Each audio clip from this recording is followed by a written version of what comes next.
Hai semua, apa khabar? Nama saya Cikgu Tasha dan saya ni mengajar geografi. Jadi pada hari ni kita akan belajar bab 3. Kalau awak nak tahu bab 3 ni bab 3 geografi ni kita belajar tentang apa? Jadi awak kena tengok video ni sampai habis. Okey, untuk bab 3 kita akan belajar pengaruh persekitaran fizikal terhadap kepelbagaian tumbuh-tumbuhan semula jadi dan hidupan liar. Pengaruh apa itu pengaruh? Influence. Influence. Persekitaran fizikal. Physical environment. For example, we have shape of the earth. We have saliran. Saliran tu apa? Water drainage. For example, river, lake, trench, tanah, soil, iklim iaitu climate. Dan all these four items ataupun all these four things actually influence animals and tumbuh-tumbuhan. Okay, untuk hidupan liar, what animals? Can anyone tell me what kind of example what animal are? Contohnya kita ada tiger, elephant, giraffe. Itulah kita panggil hidupan liar. Most of what animal they live in jungle. Okay, dia tak ada duduk kat rumah. Rumah kita macam contohnya cats, dogs, tak ya? Okay, kita tengok 3.1 faktor-faktor persekitaran fizikal. Okay, maksudnya there are factors of this physical environment that influence plants and animals. Jadi kita tahu apa faktor tu.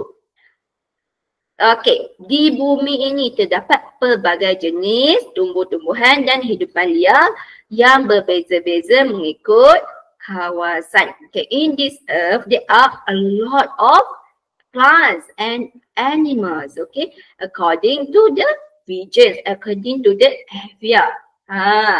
Jadi kepelbagaian tumbuh-tumbuhan dan hidupan liar adalah dipengaruhi oleh persekitaran fizikal. Macam kita cakap tadi lah, it was influenced by environment physical. For example, bentuk muka bumi, shape of the earth. Okay, shape of the earth ni pula terbahagi, is divided into few things, iaitu adanya tanah tinggi, mountain ridges, adanya saliran, adanya soil dan banyak lagi.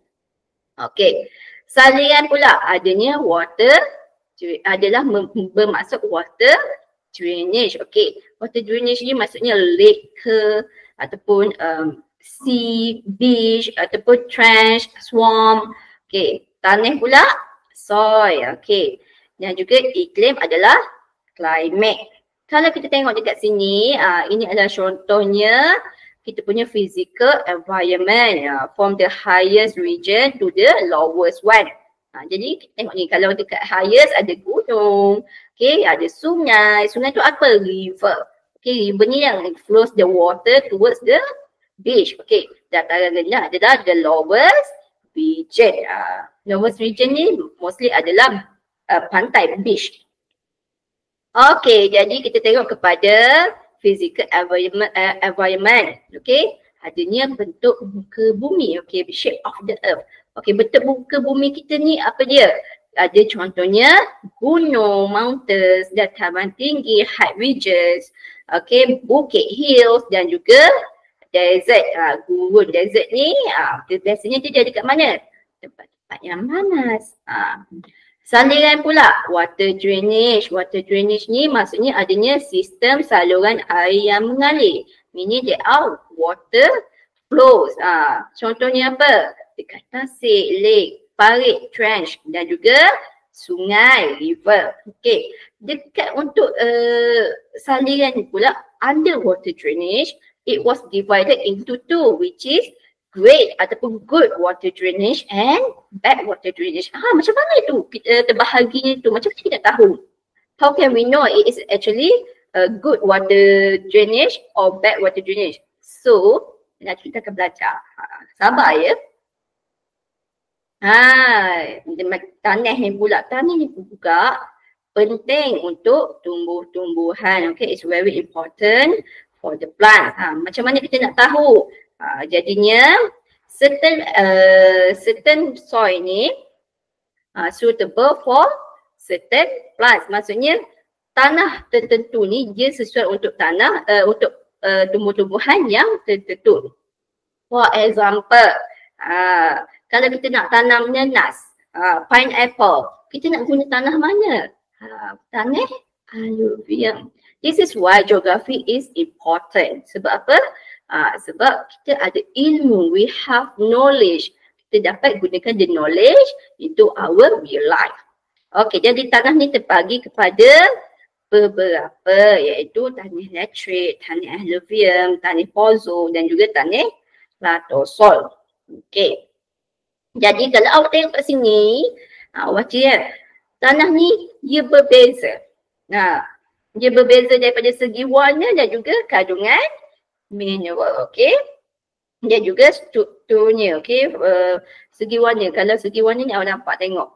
Kenapa segi warna dia berbeza? Sebab adanya kandungan mineral yang berbeza. The mineral actually influence the color.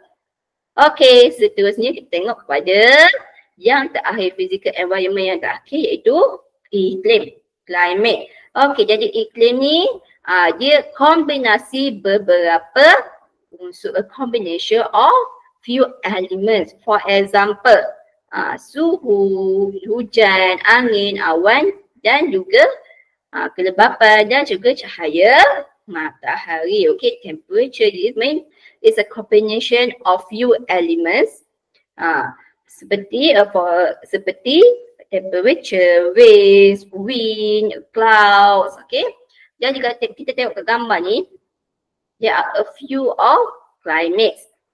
Macam hari panas, scorching days, scorching hot days, okay, rainy days, okay, winter, tapi dekat Malaysia tak adalah winter kan, and then windy days.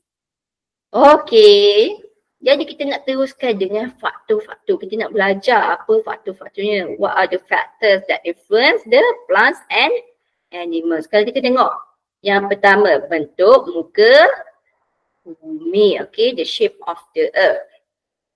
Okay, bentuk muka bumi adalah faktor yang sangat penting. Yang sangat penting, a very important factor. Okay, dalam mempengaruhi kepelbagaian tumbuhan.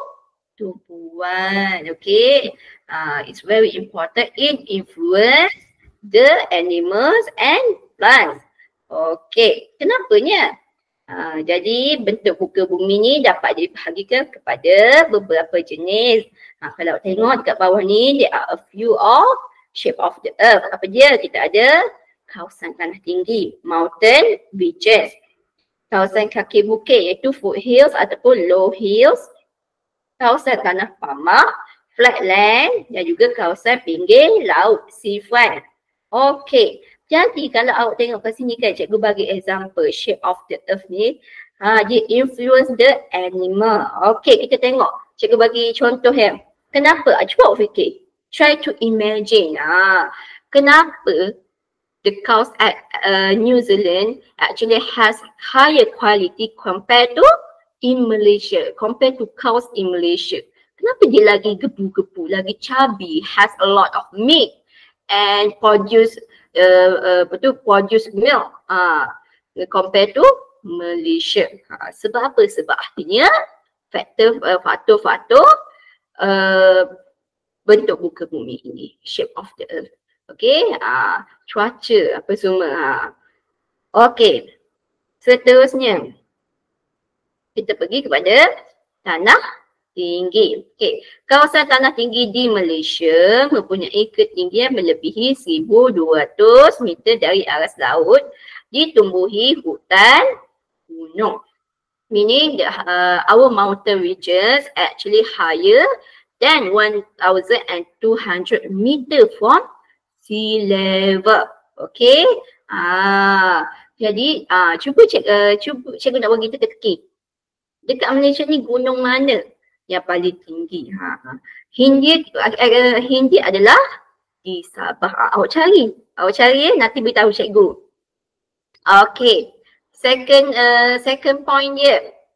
Tumbuh-tumbuhan semula jadi di hutan gunung tumbuh berbeza-beza mengikut ketinggian kawasan kerana perbezaan suhu. Okay, because the plants actually are very different kerana adanya the height of the mountains ataupun because of the temperature. Okay, macam mana tu? Nanti kita tengok kat sini.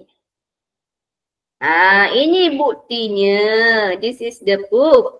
Kalau tengok kat sini, ketinggian tu sangatlah memainkan peranan. Okay. Kalau semakin tinggi dia punya gunung, semakin kecil lah plants tu. Okay. Contohnya kalau tengok kat sini kita punya hutan Malaysia, hutan hujan tropikal. Kita ada pokok-pokok seperti cengal, meranti, nyatoh, kewing, tualang. Okay, if you know that these plants actually are very important to our economy. Sebab apa? Pokok-pokok ni lah yang digunakan untuk to produce the antique furniture, antique sofa. Okay, yang kita ada pokok-pokok ni, pokok-pokok yang berkayu keras ni. Jadi kita dapat export our furniture to the overseas. Okay, it's very precious towards country. And then hutan daun luruh dekat mana biasanya? Hutan daun luruh ni ketinggiannya the height is from 1,201 meter until 2,000 meter. Okay, jadi dia biasanya ada dekat Amerika Syarikat, USA and Japan. Korean, dia ada pokok oak, flower dan juga birch. Hutan campur pula, kita ada dekat kawasan-kawasan yang lebih sejuk, cold regions. Okay, pokok bantut dan juga pokok renek tu maksudnya apa? Pokok short trees. Okay, seterusnya adanya kawasan-kawasan yang the regions it is lower than 4,000 meter. Okay, adanya lumut, kulampai, lichen dan juga short trees. And then melebihi over 4,000 meter, okay, dia adanya lumut, moss and kulampai, lichen. Jadi lumut and kulampai is actually herbicide. Okay, dia duduk dekat pokok-pokok. Jadi awak nampak tak? Can you see that the highest the region, the highest the area, jadi makin short the trees. Why? Okay, puncak gunung yang melebihi 4,000 meter biasanya ditumbuhi oleh lumut dan kulampai. Okay, adanya there are moss and lichen. Why? Kenapa? Kerana suhu di kawasan tersebut adalah sangat okay, the temperature is very low. Apabila temperature low, jadi there has not tak adanya enough carbon dioxide for the plants. Okay, contoh hidupan liar di kawasan tanah tinggi. These are the example for wild animals at the mountain regions. Okay, adanya kambing gunung, mountain goat, yak. Okay, yak ni is like a buffalo. It's like a combination of buffalo and ox, but it's more heavy and more stronger. Okay, it's like kalau dia jadi manusia dia dah bodybuilder. Dia sangatlah sado macam tu. Kucing hutan, jungle cat. Beruang, bear. Beruang ni kalau apa? Dia makan apa? Cepat, dia famous makan apa? Dia selalunya makan honey, but it's very dangerous. Okay, tupai gunung, okay, mountain squirrel and juga serangga, insect. Insect kan banyak dekat dalam forest. Okay, insect kita ada apa? Butterfly, mosquito and many more. Okay, seterusnya kita pergi kepada tanah Palmah. Okay. Tanah Palmah dekat Malaysia. Okay, kita bermain dekat dalam Malaysia sekarang ni. Okay, in Malaysia, okay, actually mempunyai ketinggian kurang daripada 1,200 meter dari aras laut. Okay, it is below 1,200 meter from the sea level. Okay, it is called as apa dia? Hutan hujan tropical. Okay. Okay, jadi pokok-pokok di dalam hutan hujan tropikal ni adalah malau hijau. Maksudnya green. Our trees are very green. Sebab apa? Menerima hujan lebat serta suhu yang tinggi. Okay, we will have winds and temperature, high temperature throughout the year. Okay. Jadi hutan hujan ni dia ada 4 layer, 4 lapisan. Okey, contohnya 4 lapisan, 4 layers. Dan pokok-pokoknya adalah cengar, meranti, seraya dan juga keruing. Okey. Okey, hutan hujan ini juga menjadi habitat bagi pelbagai hidupan liar. Okay, ini antara contoh dia. They are the example of the wild animals that live in flatland in Malaysia ataupun di hutan hujan tropikal. Kita ada apa? Kita ada seladak os. Okay, harimau, tiger, orang utan, kancil, mouse deer. Kancil ni adalah mouse deer. Gajah, elephant dan juga banyak lagi tapir. Kalau tengok, have you ever see tapir? Kita boleh tengok tapir kat mana? Ataupun this wild animal dekat mana? Where can we see this wild animal? Okay, we can visit zoo, especially zoo negara to see this animal. Pergilah untuk tengok haiwan-haiwan ni. Walaupun actually although we live nearby to the Thailand, Laos and Laos, however, kita punya hutan, our forest are very different to their forest. Okay, hutan kita dipanggil hutan hujan tropikal. Remember, however, their forest is called hutan monsoon tropikal. Okay, even their animals and plants are very different to ours. Okay, contohnya pokok dia ada pokok jati, pokok cendana dan juga pokok mahogani. Okay, kalau awak tengok kat sini, kita punya hutan tu adalah lebih dekat sini. Tengok kat sini. Kita punya pokok ni adalah lebih tebal. We have like thick jungle compared to their forest. Kalau kita tengok forest dia lebih banyak jarak-jarak, dia a gap between the leaf. Okay, then kita tengok hutan conifer. Hutan conifer ni dekat mana? They are in Siberia, Russia and Canada. Okay, pokok-pokok di hutan ni adalah tumbuh tinggi, lurus serta mala hijau. Okay, the keyword is tinggi dan lurus. Okay, high and straight. Kenapa dia kena ni? Dia kurus. Pokok-pokok ni actually very thin. Why? Sebab kalau salji, okay, awak kena ingat Russia and Canada dia ada thick, dia ada winter. Okay, salji. Kalau ada winter mesti ada snow. So apabila snow jatuh, snow fall onto these trees. Okay, jadi snow tu takkan patahkan pokok-pokok ini. Okay, seterusnya kita ada pinggir laut, Sifuan. Okay, jadi kalau kawasan Sifuan ni, okay, kawasan pinggir laut yang berpasir dan tidak dilanda air laut. Okay, sandy and not reached by the beach. Okay, kecuali air pasang. Okay, air pasang tu apa?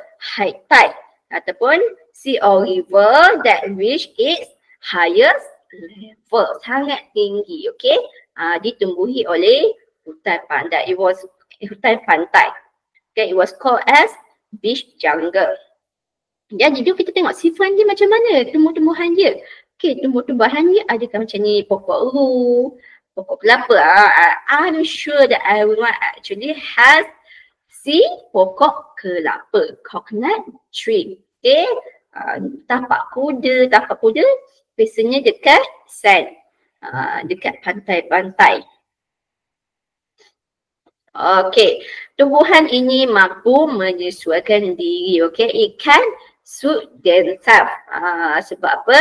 Dengan persekitarannya yang masing. Okey, mestilah masing is very salty because it is nearby to the beach. Air laut kan masing. Okey, dan juga terdedah dengan tiupan angin.